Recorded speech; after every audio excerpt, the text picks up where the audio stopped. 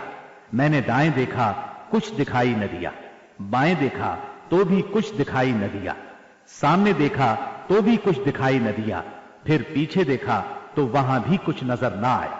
اس کے بعد میں نے سر اوپر اٹھایا تو کیا دیکھتا ہوں کہ جو فرشتہ ہرا میں میرے پاس آیا تھا وہی آسمان و زمین کے درمیان موجود ہے۔ یہ دیکھ کر میرا پورا وجود اس کے روب سے بھر گیا، یہاں تک کہ میں زمین کی طرف جھک گیا۔ پھر میں خدیجہ کے پاس آیا اور کہا، مجھے چادر اڑا دو، مجھے چادر اڑا دو، مجھے کمبل اڑا دو، ٹھنڈے پانی کے چھینٹے مارو۔ انہوں نے کمبل اڑا دیا، ٹھنڈے پانی کے چھینٹے مارے، پھر یہ آیات نازل ہوئی، یا ایہا المدثر قم فانذر وربک فکبر وثيابك فطهر والرجز فاهجر۔ اے کمبل پوش، اٹھ اور لوگوں کو ان کی بدعملی کے نتائج سے ڈرا، اپنے رب کی بڑائی بیان کر اور اپنے کپڑے پاک رکھ اور گندگی سے الگ تھلگ رہ۔ بعثت نبوی کے ابتدائی 3 برسوں میں آپ چپکے تبلیغ کرتے رہے۔ اس دوران میں سیدنا ارقم رضی اللہ عنہ کا گھر اسلامی تحریک کا مرکز بنا۔ یہ گھر کوہ صفا کے دامن میں واقع تھا۔ نمازیں گھروں کے اندر اور پہاڑوں کی گھاٹیوں میں پڑھی جاتی رہیں۔ اس تبلیغ کے ذریعے سے چراغ جلتا رہا۔ آپ نے سب سے پہلے ان لوگوں کو تبلیغ فرمائی جن کے آپ کے ساتھ تعلقات تھے۔ آپ کو اپنے ان قریبی ساتھیوں کی طرف سے مایوسی کا سامنا نہیں کرنا پڑا۔ عورتوں میں آپ کی زوجہ سیدہ خدیجہ رضی اللہ عنہا، غلاموں میں زید بن حارثہ رضی اللہ عنہ، مردوں میں سیدنا ابو بکر صدیق رضی اللہ عنہ اور لڑکوں میں سیدنا علی رضی اللہ عنہ نے سب سے پہلے اسلام قبول کیا۔ خفیہ دعوت و تبلیغ کا یہ سلسلہ قریباً 3 سال تک جاری رہا۔ اس عرصے میں جن حضرات نے اسلام قبول کیا ان کے نام یہ ہیں: بلال بن رباح، عثمان بن عفان، زبیر بن عوام، عبد الرحمن بن عوف، طلحہ بن عبید اللہ، سعد بن ابی وقاص، عمرو بن انبسہ، خالد بن سعد بن عاص، عمار بن یاسر، خباب بن ارت، ابو عبیدہ بن جراح، سعید بن زید، جعفر بن ابی طالب، عبداللہ بن مسعود، ابو سلمہ، عثمان بن مظعون، صہیب رومی اور ارقم رضی اللہ عنہ۔ مجموعی طور پر قریباً 40 افراد نے اسلام قبول کیا۔ ان حضرات کو السابقون الاولون کہا گیا۔ اس خاموش تبلیغ کے نتیجے میں 40 افراد نے اسلام قبول کیا۔ اس طرح اسلام کی بنیاد مضبوط ہو گئی۔ تب اللہ کا حکم آیا، اے کمبل لپیٹ کر لیٹنے والے، اٹھو اور خبردار کرو، اپنے رب کی بڑائی کا اعلان کرو۔ یہ سورہ مدثر کی پہلی 2 آیات کا ترجمہ ہے۔ ان میں نبی صلی اللہ علیہ وسلم کو اس عظیم اور جلیل کام کے لیے اٹھنے اور نیند کی چادر پوشی اور بستر کی گرمی سے نکل کر جہاد، کوشش اور مشقت کے میدان میں آنے کے لیے کہا گیا۔ یا ایہا المدثر قم فانذر، اے چادر پوش، اٹھ اور ڈرا۔ گویا کہا جا رہا ہے جسے اپنے لیے جینا ہے وہ تو راحت کی زندگی گزار سکتا ہے، لیکن آپ جو اس زبردست بوجھ کو اٹھا رہے ہیں تو آپ کو نیند سے کیا تعلق، آپ کو راحت سے کیا سروکار، آپ کو گرم بستر سے کیا مطلب، پرسکون زندگی سے کیا نسبت، راحت بخش ساز و سامان سے کیا واسطہ۔ آپ اٹھ جائیے اس عظیم کام کے لیے جو آپ کا منتظر ہے، اس بھاری بوجھ کے لیے جو آپ کے لیے تیار ہے۔ اٹھ جائیے جد و جہد اور مشقت کے لیے، تکان اور محنت کے لیے اٹھ جائیے کہ اب نیند اور راحت کا وقت گزر چکا۔ اب آج سے مسلسل بیداری ہے، طویل اور مشقت سے لبریز جہاد ہے، اٹھ جائیے اس کام کے لیے مستعد اور تیار ہو جائیے۔ یہ بڑا عظیم اور پرہیبت حکم ہے۔ اس نے نبی صلی اللہ علیہ وسلم کو پرسکون گھر، گرم آغوش اور نرم بستر سے کھینچ کر تند طوفانوں اور تیز جھکڑوں کے درمیان انتہائی گہرے سمندر میں لا کھڑا کیا، لوگوں کے ضمیر اور زندگی کے حقائق کی کشاکشی کے درمیان پہنچا دیا۔ پھر رسول اللہ صلی اللہ علیہ وسلم اٹھ گئے اور قریباً 20 سال تک اٹھے رہے۔ آپ نے اپنا چین، سکون اور آرام چھوڑ دیا۔ زندگی اپنے لیے نہ رہی، اہل و عیال کی نہ رہی۔ آپ اٹھے تو پھر اٹھے ہی رہے۔ کام اللہ کی طرف دعوت دینا تھا۔ آپ نے یہ کمر توڑ بار گراں اپنے کندھوں پر کسی دباؤ کے بغیر اٹھا لیا۔ یہ بوجھ تھا، اس روئے زمین پر امانت کبریٰ کا بوجھ، ساری انسانیت کا بوجھ، سارے عقیدے کا بوجھ، میدانوں میں جہاد اور دفاع کا بوجھ۔ آپ نے 20 سال سے زیادہ عرصے تک مسلسل اور ہمہ گیر مارکا آرائی میں زندگی بسر کی، اور اس پورے عرصے میں جب سے آپ نے وہ آسمانی ندا اللہ کی آواز سنی اور یہ بھاری ذمہ داری پائی، آپ کو کوئی ایک حالت کسی دوسری حالت سے غافل نہ کر سکی۔ اللہ آپ کو ہماری طرف سے اور ساری انسانیت کی طرف سے بہترین اجر عطا فرمائے، آمین۔ پھر اللہ تعالی نے آپ کو حکم دیا، اے نبی، جس بات کا آپ کو حکم دیا گیا ہے اس کا صاف صاف اعلان کر دیجئے اور مشرکین سے رخ پھیر لیجئے۔ پھر مزید حکم ہوا، اور سب سے پہلے اپنے قریبی رشتہ داروں کو کفر اور شرک سے ڈرائیے، اور جو ایمان لے آئے اور آپ کی پیروی کرے اس کے ساتھ نرمی اور شفقت کا معاملہ فرمائیے۔ جب آپ کو عام دعوت دینے کا حکم دیا گیا اور یہ ہدایت نازل ہوئی کہ آپ اپنے قریب ترین عزیزوں کو سب سے پہلے اللہ کے عذاب سے ڈرائیں، تو آپ نے صبح سویرے کوہ صفا پر چڑھ کر بلند آواز سے پکارا، یا صباحا۔ عرب میں یہ صدا وہ شخص لگاتا تھا جو صبح کے جھٹپٹے میں کسی دشمن کو اپنے قبیلے پر حملہ کرنے کے لیے آتے دیکھ لیتا تھا۔ آپ کی یہ آواز سن کر لوگوں نے پوچھا، یہ کون پکار رہا ہے؟ بتایا گیا، یہ محمد کی آواز ہے۔ اس پر قریش کے تمام خاندانوں کے لوگ آپ کی طرف دوڑ پڑے۔ جو خود آ سکتا تھا وہ خود آیا، جو نہیں آ سکتا تھا اس نے اپنی طرف سے کسی کو بھیج دیا۔ جب سب لوگ جمع ہو گئے تو آپ نے قریش کے ایک ایک خاندان کا نام لے لے کر پکارا، اے بنی ہاشم، اے بنی عبد المطلب، اے بنی فہر، اگر میں تمہیں یہ بتاؤں کہ اس پہاڑ کے پیچھے ایک لشکر تم پر حملہ کرنے کے لیے تیار ہے تو کیا تم میری بات کو سچ مانو گے؟ کیونکہ میں ایسی جگہ کھڑا ہوں جہاں سے میں ادھر بھی دیکھ رہا ہوں اور ادھر بھی۔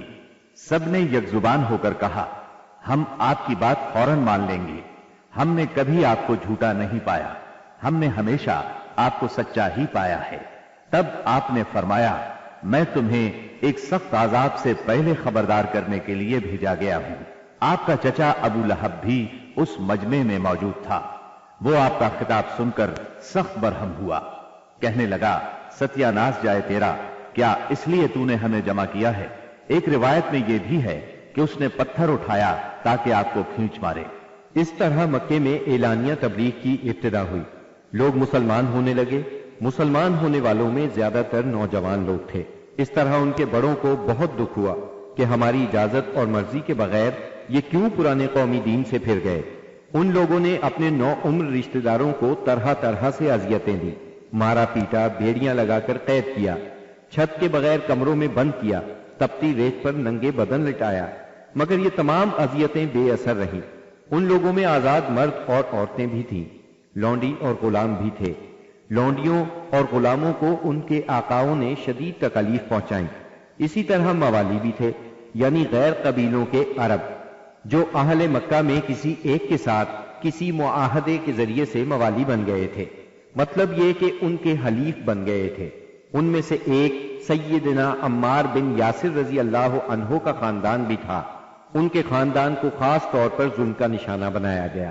سیدنا یاسر رضی اللہ عنہ پر اتنا ظلم ڈھایا گیا کہ وہ شہید ہو گئے۔ سیدہ سمیہ رضی اللہ عنہا جو سیدنا عمار کی والدہ تھی، انہیں ابو جہل نے نیزہ مار کر شہید کر دیا۔ یہ اسلام میں پہلی شہید خاتون ہیں۔ جلد ہی قرآن کریم میں بت پرستی کے خلاف سخت آیات نازل ہوئیں۔ مثلا سورہ انبیاء کی آیت 98 میں ارشاد ہوا، بے شک تم اور وہ بت جن کو تم اللہ کے سوا پوجا کرتے ہو سب دوزخ کا ایندھن ہوں گے اور تم سب اس میں داخل ہو کر رہو گے۔ اس پر مشرکین کے ظلم و ستم میں اور شدت آ گئی۔ آپ کی ذات کے خلاف اور اسلام کے حلقے میں داخل ہونے والوں کے خلاف تیزی آ گئی۔ خاص طور پر ابو جہل اور ابو لہب نے انسانیت کی حدود پھلانگ ڈالی۔ علانیہ تبلیغ کے بعد نبی صلی اللہ علیہ وسلم نے حرم میں اس طریقے سے نماز شروع کر دی جو اللہ تعالیٰ نے آپ کو سکھایا تھا، اور یہی وہ چیز تھی جس سے قریش نے پہلی مرتبہ محسوس کیا کہ آپ کسی نئے دین کے دعوے دار ہیں۔ اس پر ابو جہل کی جاہلیت اور بھڑک اٹھی۔ اس نے آپ کو دھمکانا شروع کر دیا۔ آپ سے سخت لہجے میں کہا، حرم میں اس طریقے سے عبادت نہ کریں۔ پھر ابو جہل نے قریش کے لوگوں سے پوچھا، کیا محمد تمہارے سامنے زمین پر اس طرح اپنا منہ ٹکاتے ہیں؟ ان لوگوں نے کہا ہاں۔ اس پر اس نے کہا، لات اور عزا کی قسم، اگر میں نے اسے اس طرح نماز پڑھتے دیکھ لیا تو میں اس کی گردن پر اپنا پاؤں رکھ دوں گا اور اس کا چہرہ زمین پر رگڑ دوں گا۔ پھر ایسا ہوا کہ اس نے آپ کو نماز پڑھتے دیکھ لیا۔ وہ فوراً آپ کی طرف لپکا۔ وہ اپنے اعلان کے مطابق آپ کی گردن مبارک پر اپنا ناپاک پاؤں رکھنا چاہتا تھا کہ اسی وقت لوگوں نے اسے گھبرا کر خوف زدہ انداز میں پیچھے ہٹتے دیکھا۔ وہ اپنے منہ کو کسی چیز سے بچانے کی کوشش کر رہا تھا۔ لوگوں نے اس سے پوچھا، تجھے کیا ہوا؟ اس طرح پیچھے کیوں ہٹایا؟ اس نے کہا، میرے اور اس کے درمیان اچانک آگ کی ایک خندق اور کوئی ہولناک چیز تھی اور کچھ پر تھے۔ اس کی یہ بات کسی نے آپ کو بتائی تو آپ نے فرمایا، اگر وہ میرے قریب پھٹکتا تو فرشتے اس کے چیتھڑے اڑا دیتے۔ سیدنا ابن عباس رضی اللہ عنہ سے روایت ہے کہ رسول اللہ صلی اللہ علیہ وسلم مقام ابراہیم پر نماز پڑھ رہے تھے۔ ایسے میں ابو جہل کا ادھر سے گزر ہوا۔ اس نے کہا، اے محمد، کیا ہم نے تمہیں اس سے منع نہیں کیا تھا؟ یہ کہہ کر وہ آپ کو دھمکیاں دینے لگا۔ جواب میں آپ نے بھی اسے سختی سے جھڑک دیا۔ اس پر اس نے کہا، اے محمد، تم کس بل پر مجھے ڈراتے ہو؟ اللہ کی قسم، اس وادی میں میرے حمایتی سب سے زیادہ ہیں۔ ایک دن کسی جگہ اونٹ ذبح کیا گیا۔ ابو جہل نے عقبہ بن ابی معیط کو بھیجا کہ جا کر اوجھڑی اٹھا لائے، اور جب آپ سجدے میں جائیں تو اس کو آپ کی پیٹھ پر رکھ دے۔ اس نے ایسا ہی کیا۔ وہ اس قدر وزنی تھی کہ آپ سجدے سے سر نہ اٹھا سکے۔ سیدہ فاطمہ رضی اللہ عنہا اس وقت بچی تھی۔ انہیں اطلاع ملی تو وہ دوڑی آئیں اور اس غلیظ بوجھ کو آپ کی کمر مبارک سے اتارا۔ سیدنا عمرو بن عاص چشمدید واقعہ بیان کرتے ہیں۔ ایک روز نبی اکرم صلی اللہ علیہ وسلم خانہ کعبہ میں نماز پڑھ رہے تھے۔ عقبہ بن ابی معیط آیا۔ اس نے اپنی چادر کو لپیٹ دے کر آپ کی گردن مبارک میں ڈال دیا اور بل دینے لگا۔ جب اس نے بل پر بل دیے تو آپ کی گردن مبارک بھنج گئی۔ آپ اسی طرح اطمینان قلب سے سجدے میں پڑے رہے۔ اتنے میں سیدنا ابو بکر صدیق رضی اللہ عنہ وہاں پہنچ گئے۔ انہوں نے دھکے دے کر عقبہ بن ابی معیط کو ہٹایا اور ان سے فرمایا، کیا تم ایک ایسے شخص کو مارتے ہو اور صرف اس جرم میں کہ وہ کہتا ہے میرا پروردگار اللہ ہے اور وہ تمہارے پاس روشن دلائل لے کر آیا ہے؟ ان کے ایسا کہنے پر چند شریر سیدنا صدیق اکبر رضی اللہ عنہ پر ٹوٹ پڑے اور انہیں خوب زد و کوب کیا۔ انہی واقعات پر سورہ علق کی آیات 6 تا 19 نازل ہوئی، اور اسی سورت کی پہلی 5 آیات نازل ہونے کے بعد سب سے پہلے اسلام کا اظہار نبی کریم صلی اللہ علیہ وسلم نے نماز ہی سے کیا تھا، اور کفار سے آپ کی مد بھیڑ کا آغاز بھی حرم میں آپ کے نماز پڑھنے سے ہوا تھا۔